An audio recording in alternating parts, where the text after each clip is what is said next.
This was by far the sort of weakest of the four cases that Donald Trump is facing right now, the four major cases. And so the fact that he was guilty on all 34 charges is pretty significant. With that said, this is basically the not only sort of the weakest legally, but also I'm not a lawyer, I should clarify, but also I think it's sort of the weakest in terms of long-term implications for the president himself. So the main charges, as I understand them, are mainly misdemeanors that have basically been brought up to a felony level because of it involving a campaign, a political campaign. And so the worst that he could possibly be facing is either probation or a couple of 2 to 3 years in jail, I believe. And so the fact that 34 charges, all being found guilty, combined only leads to just a few years in jail, I think should give you some insight into the fact that this was not by any means the most egregious of the many legal cases that and charges against Donald Trump that he is facing. How do you expect all this to play out politically, Jared? That's the question we're all asking, right?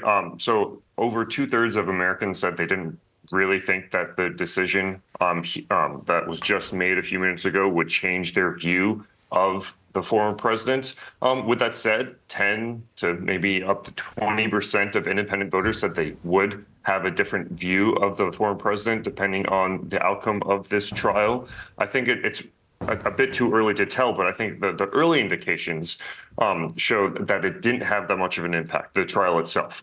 The decision is something different. I think it's important to note that we've been talking in the media for a long time about how these trials haven't only emboldened Trump and his support, and how it really has coalesced the Republican Party around him, as we saw an immediate reaction from Speaker of the House in support of the former president after the decision was made.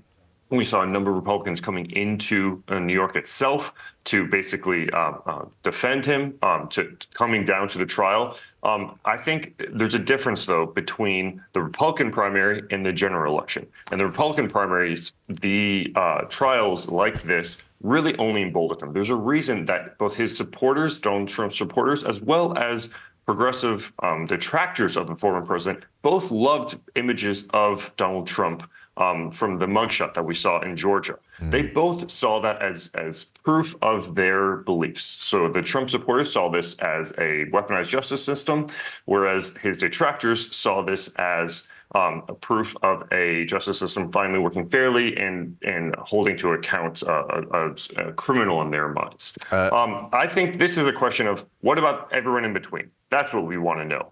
Yeah, very good point. Again, just those pictures we're showing our viewers, aerial shots of the former US president's motorcade as he heads away from the Manhattan courthouse. But at the very least, yeah, some independent voters will be key in those swing states come November. But at the very least, Jared, you'd expect the former US president to politically weaponise this verdict at his rallies and at his campaign events and in the forthcoming first presidential debate later next month.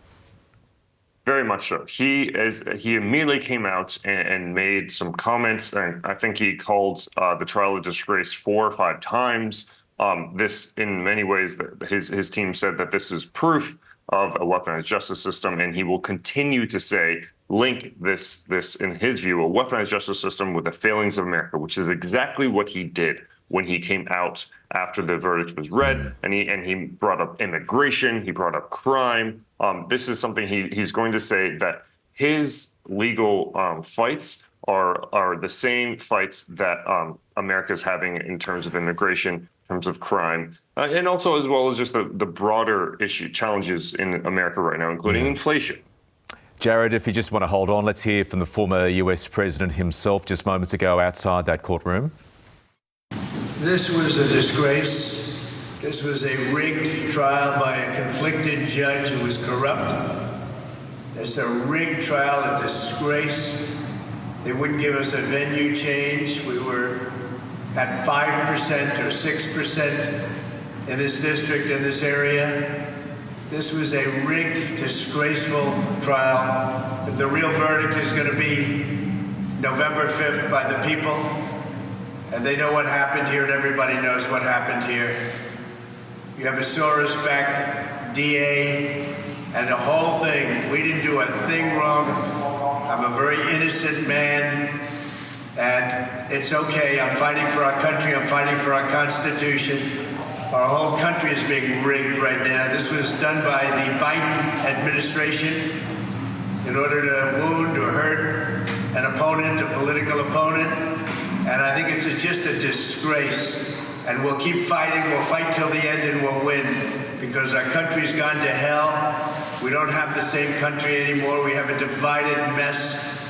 We're a nation in decline, serious decline. Millions and millions of people pouring into our country right now, from prisons and from mental institutions, terrorists, and they're taking over our country. We have a country that's in big trouble, but this was a rigged decision right from day one, with a conflicted judge who should have never been allowed to try this case, never.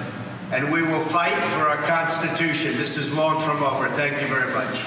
Donald Trump there, a couple of fact checks. It wasn't a rigged case. It's an independent judicial system in New York, and it wasn't an attempt by the Biden administration to, as Mr. Trump said, go after him personally, wound him politically. That said, Jared Monshine, as we wrap up, this is the sort of rhetoric that Donald Trump will be using at his rallies, and a large proportion of his base believes him when he says stuff like that. That's completely correct. A lot of Republicans, not all of them, believe that this is proof of a weaponized justice system, and this is all the more reason to elect Donald Trump, who will help put an end to this sort of unfair treatment and injustice in the U.S. system in their view.